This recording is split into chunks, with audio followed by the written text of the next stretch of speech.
Hello, Professor Sobolewski. This is Lexton Bunting. I'm going to be presenting on the differences of in family life. We're going to be covering the United States, Sweden and Norway, or Scandinavia in general, and then the Philippines also. So, just starting, I do want to get into what is a social or what is a family. So, the family is a social unit whose purpose is to provide and maintain a mental, physical, and spiritual well being of all individuals associated with the system.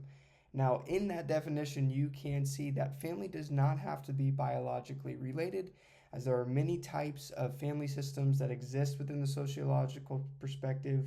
One of these non biologically related systems would be the family of orientation, which we talked about a little going forward. Uh, it's also the family is also a social unit that can be described as a family if there is a responsibility to actively care for its members intimately over a long period of time. So whether what makes a good family or a bad family is how well the members can fulfill this goal. Now, I do want to go over four different examples of family. So, the first one is a nuclear family. So, that is consisting of a mother, father, and children. It's usually found in Western cultures. So, one household is just the mother, the father, and the children. There's no extended or blended, or there's no extended family relations, such as an aunt and uncle living with them. The second one is extended families that consist of individuals related biologically but do not share a household. So this would be, like I said, your aunt, uncle, cousins, grandparents, things like that. Then we have blended families. That's going to be a person related through marriage, such as a stepfather or step sibling. And then, of course, what I was talking about is the family of orientation. So that is a group of people not biologically related but achieve the same goals as a family to provide intimate long-term care for its members. Perfect. So just starting off, I do want to tackle family from a global perspective for the United States. So up top, the U.S. does have various religions, ethnic groups, socioeconomic classes, and familial traditions, thereby just creating a differentiating family systems within the same country. So you do get many different family systems within the United States. So around 66% of the families, or two-thirds, live in urban households in the U.S., while 34% live in rural communities, actually specifically seen in the southern United States. And then the breakdown of the traditional nuclear family in recent years has actually led to a decline on household homogeneous religious beliefs and increase in visualization of family members. We're going to talk about that a little bit more later on. So the family evolution over time for the United States, specifically within the 1800s, the extended family system was the most observed due to economic support and agricultural needs. The more a household has in terms of population, the more you could say economic streams of income would go to that household. So when industrialization and urbanization were introduced, the nuclear family system became more popular. This had to do with a lot of families moving into cities and thereby not being able to move all of the extended family into these urban areas, but rather just the immediate family. So the immediate family size was not changed in terms of a mother, a father, and two kids, but the household population changed. So even through many societal changes, the family system of the U.S. seems constant over time. So Christian religion and traditional values are still defining principles of the family. But as we talked about in the last slide, with subjectivism, basically with progressivism taking hold of like gender roles and a decrease in religion within the United States, we're going to see that kind of transform.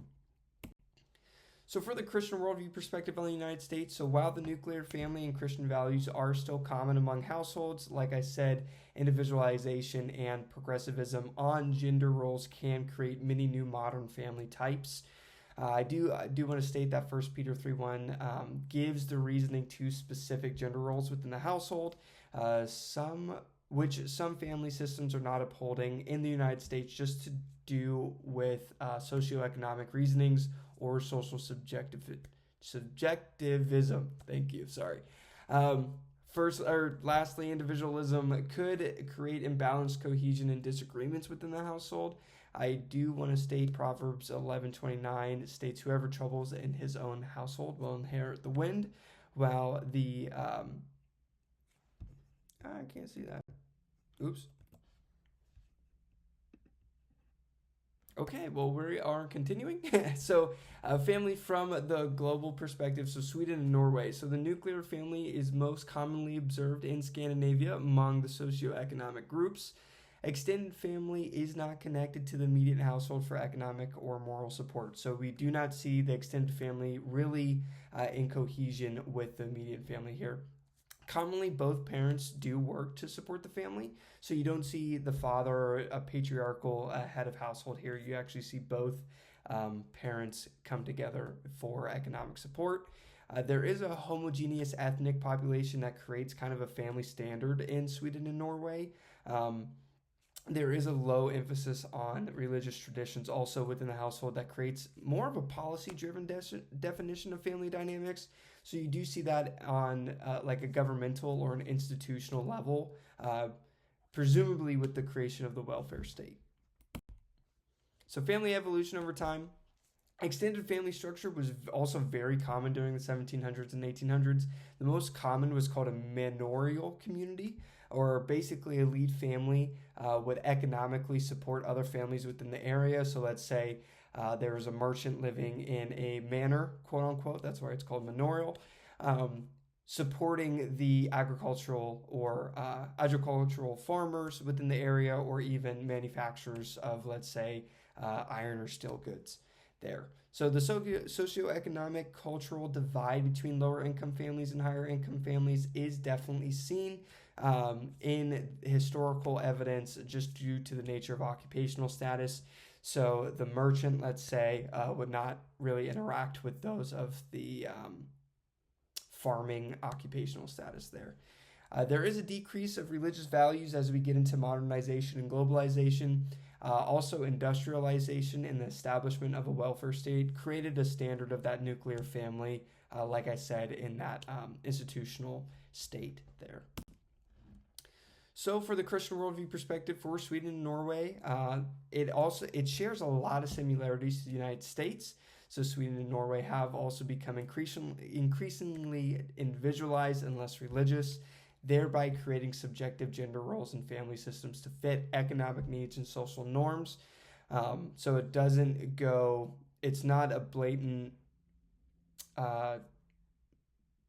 disregard for the Christian worldview, but it would fit all of these evolutions of the family system. It's just to fit the economic needs and social norms of that country, which is very important to say. Both countries, like I said, United States and Sweden and Norway, are progressive in their approach to family systems and therefore would forfeit the wisdom of a Christian worldview, but can be absolutely explained within the sociological perspective. Awesome. Now going into the Philippines. So the extended family system is very common, as the bigger family means higher achievement of economic means and social support for its members.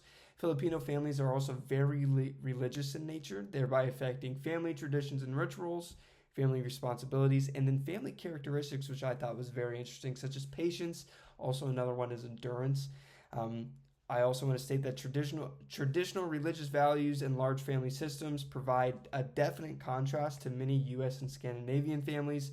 Within the middle to upper economic class, you do see extended family systems pop up with the lower economic classes within the United States. Scandinavian, not so much. It's very homogeneous in terms of economic status there.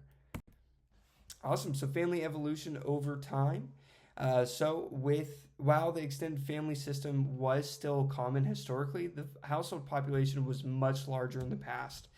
So social, economic, and moral support was more important during historical periods, as Filipino families just became more individualized due to modernization and globalization in Western values. You can kind of see this as a overall plot line, I would say, with a lot of these family systems. They are becoming more individualized. That's probably due to a globalization of communication and technological advances there. The third bullet point is that the family still serves as the main social responsibility of the individual, as many families continue to support each other economically. Religious values, interestingly enough, and traditions have not decreased. So, therefore, religious contexts still define the perspectives and responsibilities of the family systems within the Philippines, which is very interesting. So, with the Christian worldview perspective of the Philippines, so economic care of extended family follows Christian values. I do want to highlight 1 Timothy 5:8, which gives reasoning and justification to caring for your extended family economically. The second bullet point, so care among family members and relationships, is held to a high standard, thereby creating a thickly bonded relationships. That's where Marilel, a sociological researcher diving into the Philippines, named it. It's very interesting. He was talking about how there is a more intimate relationship, especially among immediate family members within the Philippines, that is not directly seen within Western cultures, specifically post-industrialized cultures such as the United States and Sweden and Norway. Thirdly, religious values are also held in high standard for cohesion and family traditions. So the Philippines does have a long line of religious values. You can see the Muslim population coming into the Philippines in the 1400s, and then the Catholics coming over to the Philippines in the 1600s and 1700s, thereby creating kind of just a historical evolution of religion, but not pointing towards a decrease of religious values, which is very interesting. Perfect. So, Professor Sobolewski, I do want to give you my references here. I'm also going to be turning in a Word document that has all of those in APA format. Now, I know I am teaching a class, so I do want to say any questions that any of my students do have, please give me an email or talk to me after class, and we can discuss this more in depth. I also do want to give you guys these resources there so you can dive into the topics a little bit more. But yes, if you do have any questions, please give me an email. Thank you so much for your time, and hope this was informational for you guys. Bye-bye.